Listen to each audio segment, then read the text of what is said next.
نعيد ذكر الرواية التي ذكرناها في خاتمة الحلقة السابقة، وهي التي رواها ابن عساكر بسنده في تاريخ دمشق في الجزء 14 الصفحة 4 عن ابن عباس أنه قال: مشيت وعمر بن الخطاب في بعض أزقة المدينة فقال لي: يا ابن عباس، أظن أن القوم استصغروا صاحبكم إذ لم يولوه أموركم، يعني عليا عليه السلام. فقلت: والله ما استصغره الله إذ اختاره لسورة براءة مع عزل أبي بكر يبلغها أهل مكة. فقال لي: الصواب تقول. هذا إقرار من عمر بأن استصغار القوم لعلي كان استصغارا باطلا، وأن الصواب في خلافه، أي أن عليا هو الأحق بالخلافة. الصواب تقول: والله لسمعت رسول الله صلى الله عليه وآله وسلم يقول لعلي بن أبي طالب: من أحبك أحبني، ومن أحبني أحب الله، ومن أحب الله أدخله الجنة مدلا، أي بسرعة. رواية أخرى يرويها الراغب الأصفهاني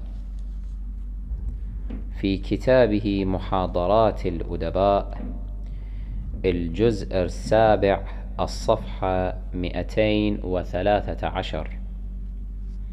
والراغب الأصفهاني للعلم هو قرين الغزالي أو الغزالي في العلم عندهم، عند المخالفين، يعني له مقام عال جدا. يروي عن ابن عباس قال: كنت أسير مع عمر بن الخطاب في ليلة من الليالي، وعمر على بغل وأنا على فرس، فقرأ آية فيها ذكر علي بن أبي طالب صلوات الله عليهما. بدأ عمر يقرأ القرآن وهو راكب على بغله، وابن عباس إلى جواره راكب على فرسه، وهما يسيران ليلا. فقرأ عمر آية فيها ذكر علي بن أبي طالب، كأنه قرأ آية اليوم أكملت لكم دينكم، آية الإكمال، كأنه قرأ آية الإنذار يوم الدار، وأنذر عشيرتك الأقربين، كأنه قرأ آية الولاية، إنما وليكم الله ورسوله والذين آمنوا الذين يقيمون الصلاة ويؤتون الزكاة وهم راكعون، كأنه قرأ آية التطهير، كأنه قرأ آيات سورة الإنسان، كأنه قرأ الآية الكريمة: وإنه لدينا في أم الكتاب لعلي حكيم، أو آية هذا صراط علي مستقيم، وما أشبه من هذه الآيات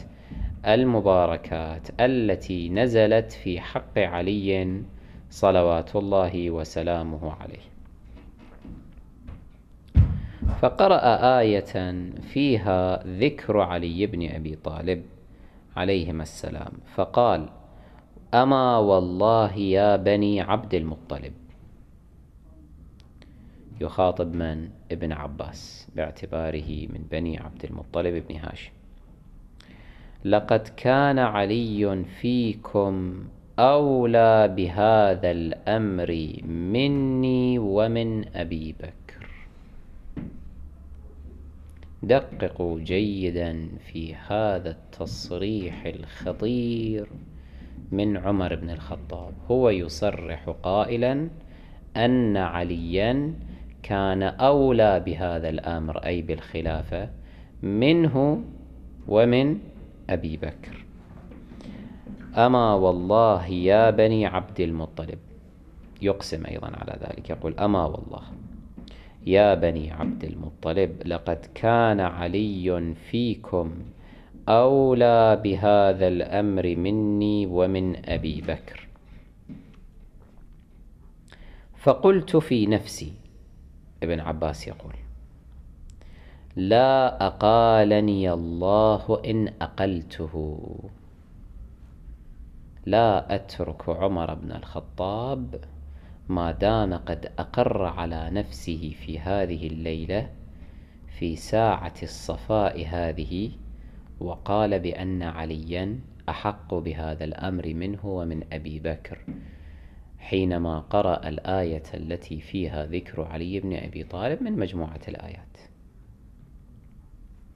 فقلت: أنت تقول ذلك يا أمير المؤمنين وأنت وصاحبك وثبتما وأفرغتما الأمر منا دون الناس؟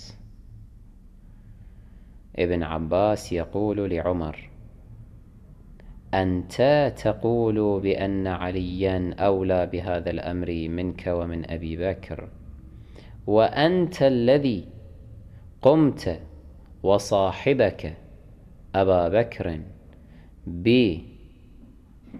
بالوثوب لاقتناص الخلافة وإزاحة علي، وأفرغتم الأمر منا دون الناس، يعني استبعدتمونا نحن أهل البيت. فقال: إليكم يا بني عبد المطلب، أما إنكم أصحاب عمر بن الخطاب. عمر هنا غضب، فقال لابن عباس: إليكم يا بني عبد المطلب، يعني غربوا وجوهكم عني، ابتعدوا عني، اتقوا غضبي وشري. لما يقول المرء للشخص الآخر إليك عني هكذا، فمعناه أنه أبعد نفسك عني وإلا يحل عليك غضبي. إليكم يا بني عبد المطلب، أما إنكم أصحاب عمر بن الخطاب، يعني ديروا بالكم، لا تلعبوا مع عمر بن الخطاب،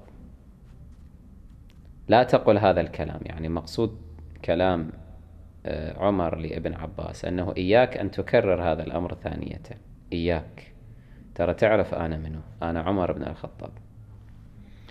إليكم يا بني عبد المطلب، أما إنكم أصحاب عمر بن الخطاب. فتأخرت وتقدم هنيهة.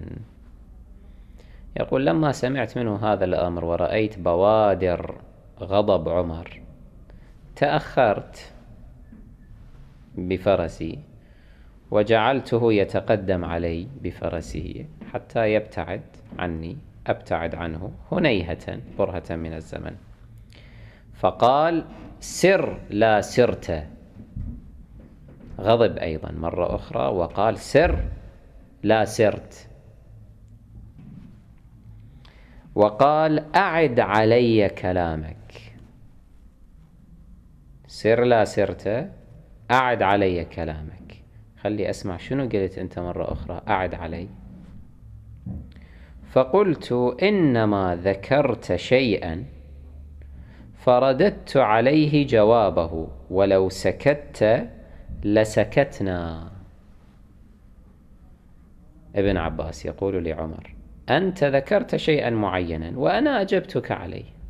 أنت قلت: أما والله يا بني عبد المطلب لقد كان علي فيكم أولى بهذا الأمر مني ومن أبي بكر، فأنا رددت عليك وقلت لك: أنت تقول ذلك يا أمير المؤمنين وأنت وصاحبك وثبتما وأفرغتما الأمر منا دون الناس. فإذا كان جوابا على ما ذكرته أنت، ولو سكت لكنا أيضا قد سكتنا. إنما ذكرت شيئا فرددت عليه جوابه ولو سكت لسكتنا. فقال: إنا والله ما فعلنا الذي فعلنا عن عداوة. يريد عمر ها هنا أن يبرر جريمته في إزاحة علي عليه السلام عن الخلافة، مع أنه عالم بأنه أولى منه ومن صاحبه بها، فيريد أن يوهم ابن عباس ومن يسمع هذا القول من ابن عباس أنه لم يصنع هذا الصنيع عن عداوة شخصية لعلي بن أبي طالب، لا أبدا، وإنما ماذا؟ ولكن استصغرناه. نفس الكلام الذي ورد في رواية ابن عساكر: إذا دققتم أظن أن القوم استصغروا صاحبكم إذ لم يولوه أموركم. في أحيان معينة أو عادة عمر هكذا، أنه الشيء الذي هو يختلقه، الشيء الذي هو يعتقد به، ينسبه إلى آخرين، كما في قضية إهانة أصل ونسب رسول الله صلى الله عليه وآله التي عرضناها في الحلقات السابقة. هو صاحب القول: ألا إن محمدا مثله كشجرة نبتت في كبى أو في كناسة في مزبلة والعياذ بالله، لكن يقول في روايات أخرى، يقول: سمعت قوما يقولون هكذا، ينسب الأمر إلى آخرين. فهنا لاحظ في رواية ابن عساكر المتقدمة يقول: يا ابن عباس أظن أن القوم استصغروا صاحبكم إذ لم يولوه أموركم. أما في رواية الراغب الأصفهاني فمع أن كلامه أيضا لابن عباس، لكن في واقعة أخرى فإنه يعترف بأنه هو الذي استصغر، هو وصاحبه ومن معهما. يقول: إنا والله ما فعلنا الذي فعلنا عن عداوة ولكن استصغرنا عليا. قلنا هذا صغير لا يصلح للخلافة. كم كان عمر علي عليه السلام حينما استشهد النبي الأكرم صلى الله عليه وآله؟ نحوا من 30 سنة، شيء يزيد على 30. أما ابن صهاك وابن أبي قحافة وغيرهم كان يقال لهم شيوخ قريش. أبو بكر وعمر يقال لهما الشيخان. لماذا؟ لأن رسول الله صلى الله عليه وآله لما استشهد كان عمر كل واحد منهما بحدود 60، بل أكثر من 60 بقليل. فإذا كأن أبا بكر وعمر يعني عمرهما ضعف عمر علي عليه السلام، سنهما ضعف سن علي عليه السلام، فكأنهما والداه هكذا يعني. فلذلك استصغروه، قالوا هذا صغير السن، حدث شاب يافع 30 سنة، وين الخلافة؟ أما نحن فكبار، إحنا كبار قريش، إحنا شيوخ قريش، نحن أحق بالخلافة. فعمر هنا يحاول أن يبرر فيقول: إنا والله ما فعلنا الذي فعلنا عن عداوة ولكن استصغرناه، جعلناه يعني هو صغير في أعيننا، وخشينا ألا يجتمع عليه العرب وقريش لما قد وترها. كلمة مهمة جدا من عمر أيضا. يقول: السبب الأول أننا قلنا أنه صغير، ليست عنده خبرة كافية للحكم للخلافة. زين. اللي هذا طبعا رد عليه ابن عباس في رواية ابن عساكر بأنه كيف استصغرتموه والله تعالى لم يستصغره إذ بعثه بسورة براءة وعزل أبا بكر. وعمر أقر هناك وقال: الصواب تقول. خب، هذا سبب الآن. السبب الثاني يقول: خشينا أن لا يجتمع عليه العرب وقريش لما قد وترها. بعد النبي صلى الله عليه وآله علي بن أبي طالب إذا تولى الحكم كل هذه القبائل تثور عليه. لماذا؟ لأنه قد وترها، يعني بينه وبينهم ثارات. علي سيفه دخل في كل القبائل بسبب غزوات ومعارك رسول الله صلى الله عليه وآله. علي قتل من بني أمية، قتل من بني المغيرة، قتل من بني فلان من بني فلان من بني فلان، قتل من هؤلاء. فهؤلاء يكرهون عليا، يعتبرونه قاتل آبائهم، قاتل أجدادهم، قاتل أعمامهم، فكيف يتحملونه أميرا عليهم؟ لا يتحملون. لا يتحمل المرء أن يبايع الرجل الذي قتل أباه. هكذا يريد عمر أن يوصل هذا المفهوم لابن عباس وغيره، أنه نحن خشينا على الإسلام، لم نفعل هذا الأمر عن عداوة، لا شك علي هو الأحق، هو الأولى بالخلافة، لكننا أشفقنا على الإسلام وقلنا هذا رجل صغير السن، وفي نفس الوقت بينه وبين العرب وقريش ثارات، فلا يمكن أن يجتمعوا عليه. أما نحن فليس بيننا وبينهم ثارات. عمر ما قتل أحدا منهم، أبو بكر ما قتل أحدا منهم، عثمان ما قتل أحدا، لأنهم كانوا دائما هؤلاء الثلاثة أوائل الفرارين من كل معركة وغزوة، لم يقتلوا حتى إنسانا واحدا. أما علي عليه السلام مثلا في معركة بدر التي وقعت بين قريش وبين الجيش الإسلامي، علي عليه السلام نصف قتل المشركين هو قتلهم، وبقية المسلمين قتلوا النصف الآخر. هو لوحده علي عليه السلام نصف عدد المشركين، قتل المشركين في معركة بدر هو قتله، والنصف الثاني كان قد توزع على سائر المسلمين قتلوه. فإذا ما لا يتحملون دماء أكو بين علي وبين قريش والقبائل والعرب. إنا والله ما فعلنا الذي فعلنا عن عداوة، ولكن استصغرناه وخشينا ألا يجتمع عليه العرب وقريش لما قد وترها. قال ابن عباس: فأردت أن أقول لكن لم أقل، لأن عمر كان غاضبا يشتمني، يقول سر لا سرت، وأما إنكم أصحاب عمر بن الخطاب، وإليكم عني يا بني عبد المطلب، ودير بالك تلعب وياي. فأردت أن أقول: كان رسول الله صلى الله عليه وآله يبعثه فينطح كبشها، يعني أعاظم رجال أو المقاتلين من المشركين والكفار. كبشها هنا يعني دلالة على المقاتل الشرس من قبل الكفار من الجيش المعادي. كان رسول الله صلى الله عليه وآله يبعثه فينطح كبشها فلم يستصغره، أفتستصغره أنت وصاحبك؟ ابن عباس يقول: أنا أردت أن أقول هذا لكن لم أقل.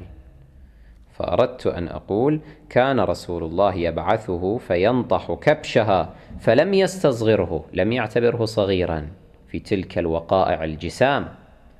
أفتستصغره أنت وصاحبك؟ من أنتما في قبال رسول الله صلى الله عليه وآله؟ فقال عمر، تتم لكلامه.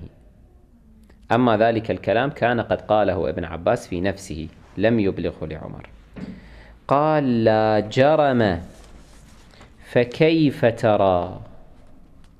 والله ما نقطع أمرا دونه ولا نعمل شيئا حتى نستأذنه. عمر هنا يقول لا جرم، يعني ليس علينا جريمة، لا تعدي، نحن لم نتعدى، لم نجرم، لم نظلم، لأننا فكيف ترى؟ كيف ترى الأمر الآن؟ أننا لا نقطع أمرا دونه، يعني لا نبرم أمرا من أمور الحكم إلا بمشاورة علي عليه السلام، ولا نعمل شيئا حتى نستأذنه. ألم يكن عمر هو القائل لولا علي لهلك عمر؟ ألم يسجل التاريخ عشرات الموارد التي رجع فيها عمر إلى علي عليه السلام ونزل على حكمه في الوقائع، في الأحداث، في المعضلات؟ ألم يكن يشاور عليا؟ فيريد عمر أن يقول لابن عباس نحن لم نتعدى. صحيح هو أولى، لكن بسبب هذين الأمرين، أنه صغير وأنه بينه وبين العرب وقبائلها ثارات، فإننا أزحناه عن الخلافة، ومع ذلك لم نظلم، لم نتعدى، لم نجرم، لأننا لا نقطع أمرا دونه ولا نعمل شيئا حتى نستأذنه. لا علاقة لنا الآن برد ذرائع عمر التي ساقها هاهنا، فإن كل مجرم من المجرمين يحاول حينما يحاكم في المحاكم، لاحظوا أنتم هذا الشيء، أن يورد أي ذريعة كانت، أن يتحجج بأي حجة كانت، مهما بلغت جريمته من فداحة وبشاعة.